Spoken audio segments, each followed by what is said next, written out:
Today, in the next of our series of speaker interviews leading up to Dentistry Show London, I'm speaking with Natalie Bradley, who is the UK Clinical Director for Dentaid, the dental charity, and also a consultant in special care dentistry at King's College London.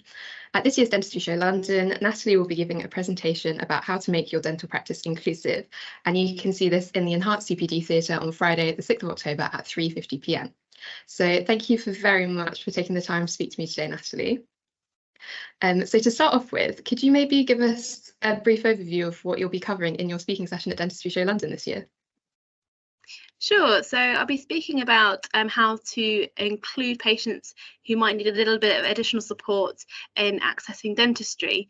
So that could be patients who maybe have diagnoses like head and neck cancer and how to manage them and how that affects your dental care, but also other groups who struggle to access dental care that really need it. So people, for example, who experience homelessness, asylum seekers, and looked after children, for example, and what adjustments you might need to make that's reasonable for you to do every day when you're working in practice.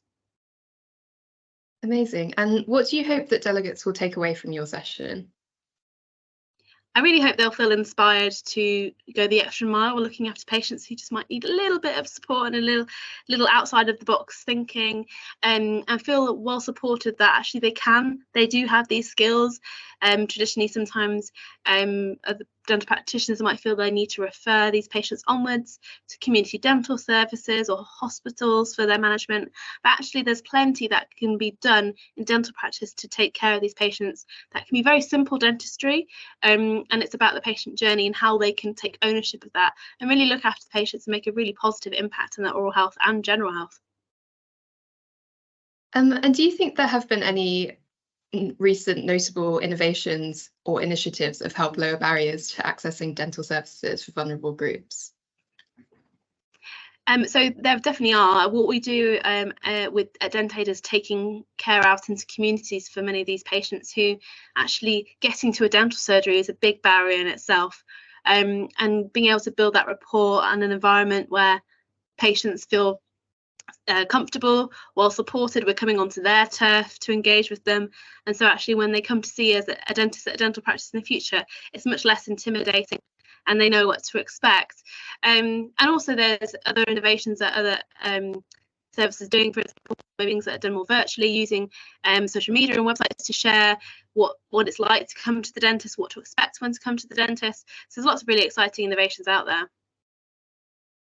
Amazing. And I know you're also very passionate about supporting young dentists. So I wanted to know, what would your advice be out in their career in dentistry? I would really advise young dentists to try lots of different things, to challenge preconceptions about what it's like to work in a dental hospital or community dental service or a private dental practice, and try different things, because you never know actually what you really enjoy and also what you're really good at until you have a go at it. And don't feel pressured to make, I need to know where I'm going in my career 1, 2, 3 years out of graduation.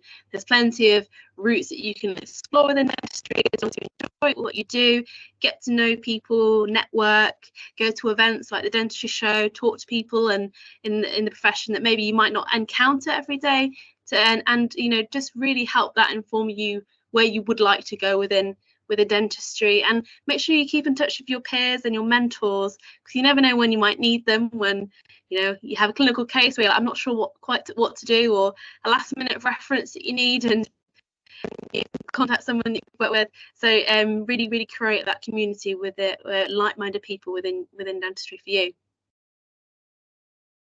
Amazing. And finally, apart from your own speaking session at the show, what else are you looking forward to about attending Dentistry Show London in October?